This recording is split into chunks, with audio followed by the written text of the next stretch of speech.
Fixing the device limit reached error. In this video, I will show you how to solve it on Amazon Prime in 2025. So make sure to like and subscribe.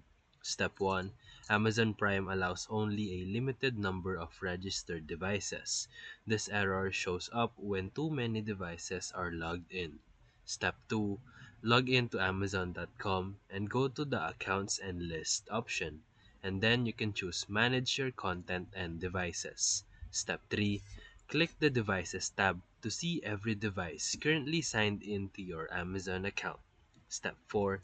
Select devices you don't use anymore and click the Register or Remove account. And this frees up spaces for new devices. Step 5. After deregistering, restart your app or device. You should now be able to watch without the error. So if this video helped you, feel free to like and subscribe for more videos. Thank you for watching.